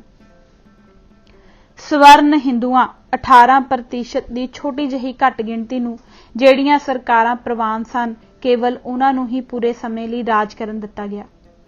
ਦੂਜੀ ਹਾਲਤ ਵਿੱਚ ਜਿਵੇਂ ਕਿ ਨਹਿਰੂ ਨੇ ਸੰਤ ਫਤਿਹ ਸਿੰਘ ਨੂੰ ਦੱਸਿਆ, ਸ਼ਹਿਰਾਂ ਵਿੱਚ ਰਹਿਣ ਵਾਲੇ ਸਾਫ਼ ਸੁਥਰੇ ਲੋਕਾਂ ਨੂੰ ਇਹ ਸੋਚ ਕੇ ਬੜਾ ਧੱਕਾ ਲੱਗਦਾ ਹੈ ਕਿ ਮੂਰਖ ਦਿਹਾਤੀ ਲੋਕ ਉਹਨਾਂ ਉੱਤੇ ਰਾਜ ਕਰਨਗੇ। ਨਹਿਰੂ ਦੀ ਬੇਟੀ ਇੰਦਰਾ ਗਾਂਧੀ ਇਹ ਸੋਚ ਕੇ ਹੀ ਪਰੇਸ਼ਾਨ ਹੋ ਜਾਂਦੀ ਸੀ ਕਿ ਪੰਜਾਬ ਵਿੱਚ ਹਿੰਦੂਆਂ ਦਾ ਕੀ ਬਣੇਗਾ ਜੇ ਪੰਜਾਬ ਵਿੱਚ ਬਹੁ ਗਿਣਤੀ ਵਾਲਾ ਰਾਜ ਬਣ ਗਿਆ। ਭਾਰਤ ਦੇ ਹਿੱਤਾਂ ਨੂੰ ਪੰਜਾਬ ਦੀ ਛੋਟੀ ਜਿਹੀ ਘੱਟ ਗਿਣਤੀ ਨਾਲ ਗਲਤ ਤੌਰ ਤੇ ਜੋੜ ਦਿੱਤਾ ਗਿਆ। ਜਦੋਂ ਸਿੱਖਾਂ ਨੇ ਆਪਣੇ ਲੋਕ ਰਾਜੀ ਅਤੇ ਸੰਵਿਧਾਨਕ ਅਧਿਕਾਰਾਂ ਦੀ ਵਰਤੋਂ ਕਰਨ ਦੀ ਜਿੱਦ ਕੀਤੀ ਤਾਂ ਉਹਨਾਂ ਨੂੰ ਫਿਰਕੂ, ਵੱਖਵਾਦੀ ਅਤੇ ਮਗਰੋਂ ਮਾਸਟਰ ਤਾਰਾ ਸਿੰਘ ਦੀ ਪਾਕਿਸਤਾਨ ਯਾਤਰਾ ਪਿੱਛੋਂ ਪਾਕਿਸਤਾਨੀ ਏਜੰਟ ਗਰਦਾਨਿਆ ਜਾਣ ਲੱਗਾ। ਪੰਜਾਬੀ ਸੂਬੇ ਦੀ ਉਹਨਾਂ ਦੀ ਮੰਗ ਦੀ ਦੋ ਕੌਮਾਂ ਦੇ ਸਿਧਾਂਤ ਤੋਂ ਪ੍ਰੇਰਿਤ ਪਾਕਿਸਤਾਨ ਦੀ ਮੰਗ ਨਾਲ ਤੁਲਨਾ ਦਿੱਤੀ ਜਾਣ ਲੱਗੀ। 1947 ਤੋਂ ਮਗਰੋਂ ਉਹਨਾਂ ਵਿਰੁੱਧ ਜ਼ਹਿਰੀਲਾ ਪ੍ਰਚਾਰ ਜਾਰੀ ਹੈ। ਜਦੋਂ ਪੁਰ-ਅਮਨ ਤੇ ਸੰਵਿਧਾਨਕ ਢੰਗਾਂ ਰਾਹੀਂ ਉਹਨਾਂ ਨੇ ਆਪਣੀਆਂ ਮੰਗਾਂ ਦੇ ਹੱਕ ਵਿੱਚ ਅੰਦੋਲਨ ਛੇੜਿਆ ਤਾਂ ਉਹਨਾਂ ਵਿਰੁੱਧ ਭੰਡੀ ਪ੍ਰਚਾਰ ਨੇ ਸਿਖਰਾਂ ਛੋਹ ਲਈਆਂ। ਉਹਨਾਂ ਦੇ ਸ਼ਾਂਤੀਪੂਰਨ ਅੰਦੋਲਨਾਂ ਨੂੰ ਹਿੰਸਕ ਢੰਗਾਂ ਨਾਲ ਕੁਚਲਣ ਲਈ ਇਹ ਸੌਖਾ ਰਾਹ ਲੱਭ ਲਿਆ ਗਿਆ। ਮੌਜੂਦਾ ਸਥਿਤੀ ਦਾ ਠੀਕ ਵਿਸ਼ਲੇਸ਼ਣ ਉਦੋਂ ਤੱਕ ਸੰਭਵ ਨਹੀਂ ਹੋ ਸਕਦਾ ਜਦ ਤੱਕ ਉੱਪਰ ਵਰਣਿਤ ਪਿਛੋਕੜ ਨੂੰ ਸਾਹਮਣੇ ਨਹੀਂ ਰੱਖ ਲਿਆ ਜਾਂਦਾ। ਆਓ ਹੁਣ ਅਕਾਲੀ ਦਲ ਦੇ ਹੁਣੇ ਪਿੱਛੇ ਜਿਹੇ ਚੱਲੇ ਧਰਮ ਯੁੱਧ ਮੋਰਚੇ ਵੱਲ ਚੱਲੀਏ। ਮੋਰਚਾ ਆਰੰਭਣ ਤੋਂ ਪਹਿਲਾਂ ਦਰਬਾਰ ਸਾਹਿਬ ਵਿਖੇ ਸੰਸਾਰ ਸਿੱਖ ਕਨਵੈਨਸ਼ਨ ਕੀਤੀ ਗਈ ਤੇ ਉਹ ਮੁੱਦੇ ਸਪਸ਼ਟ ਕੀਤੇ ਗਏ ਜਿਨ੍ਹਾਂ ਕਰਕੇ ਸੰਸਾਰ ਭਰ ਦੇ ਸਿੱਖ ਉਤੇਜਿਤ ਹਨ। ਇਹਨਾਂ ਦੀ ਇੱਕ ਸੂਚੀ ਤਿਆਰ ਕਰਕੇ ਪ੍ਰਧਾਨ ਮੰਤਰੀ ਇੰਦਰਾ ਗਾਂਧੀ ਰਾਹੀਂ ਰਾਸ਼ਟਰ ਨੂੰ ਭੇਟ ਕੀਤੀ ਗਈ।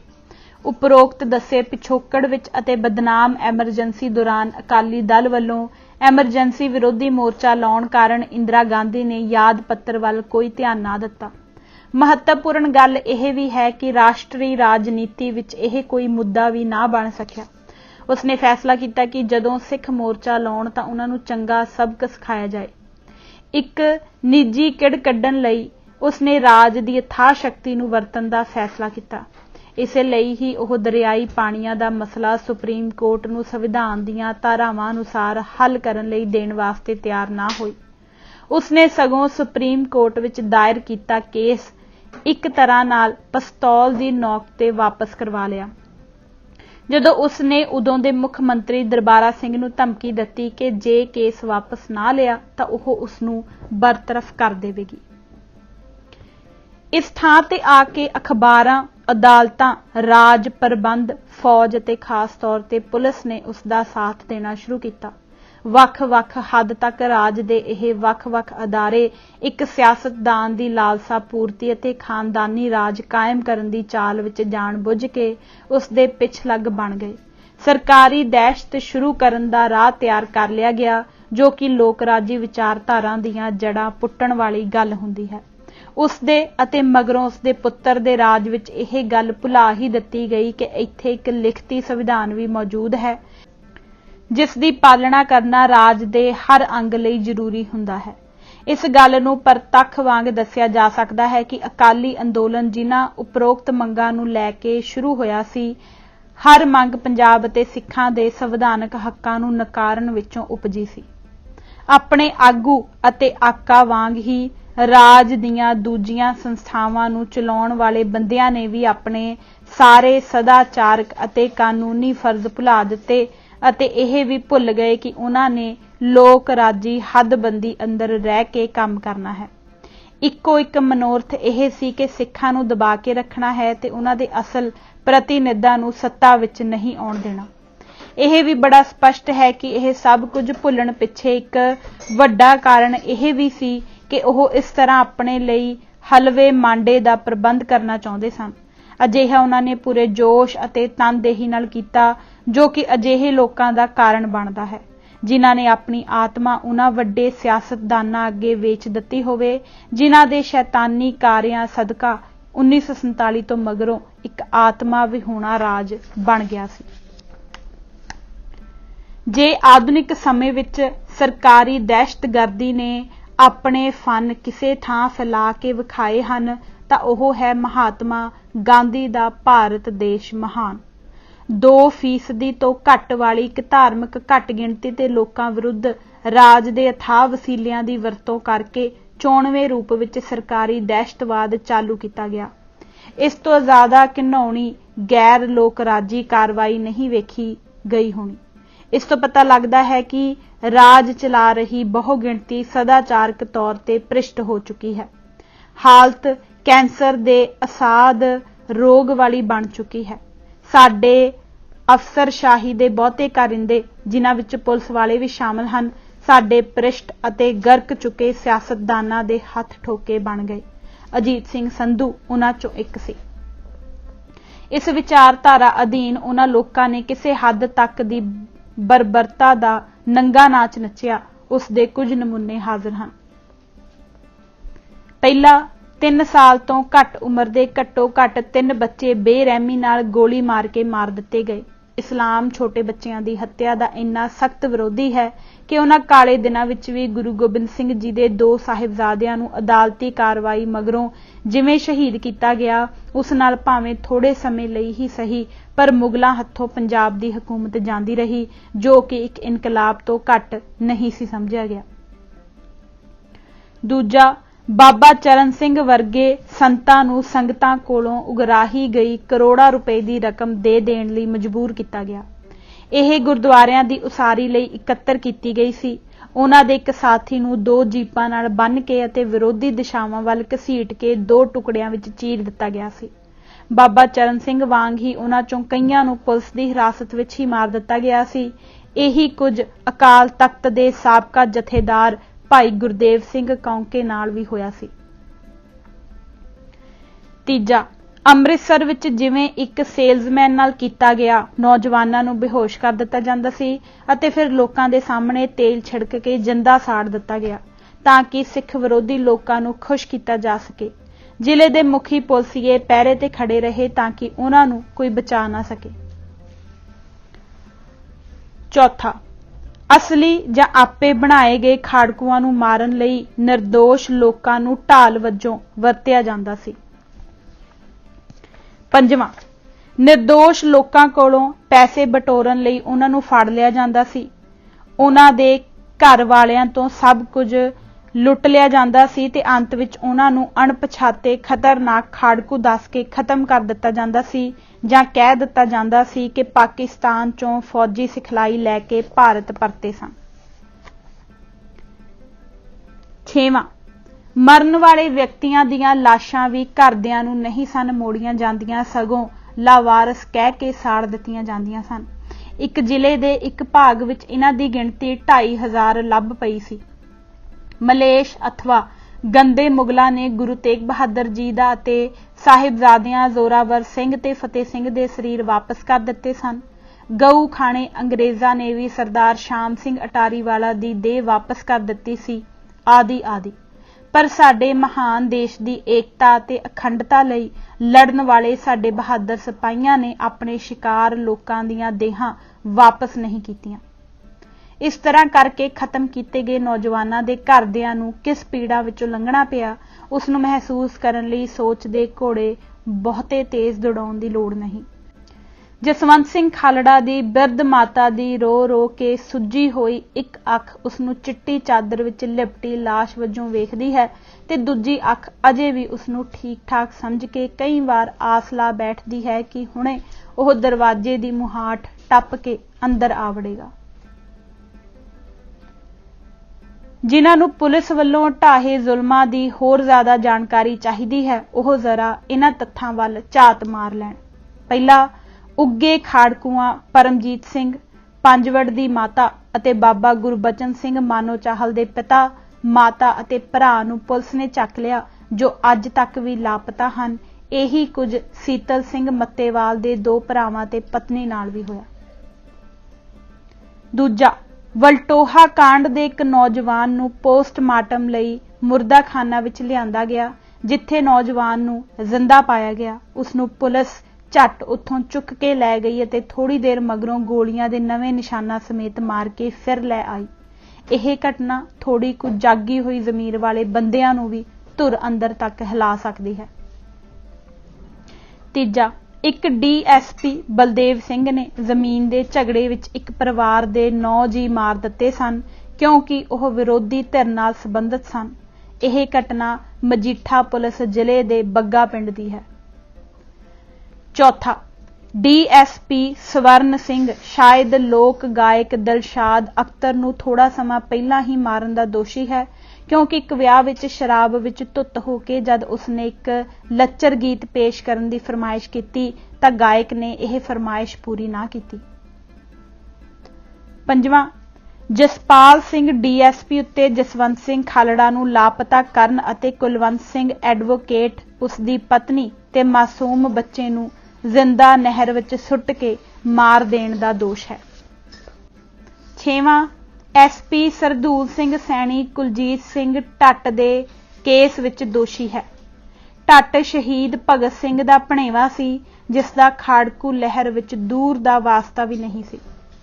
यह उपरोक्त पुलसीए उही हन जिन्हां लई खुराक अते सप्लाई मंत्री मदन लाल मित्तल ने गहरी चिंता प्रगट करदियां उन्हां नूं सूरबीर अफसर दसदियां कहा सी कि उन्हां ने स्याह काले दिनां विच देश की एकता ते अखंडता लई वड्डा हल्ला मारिया सी।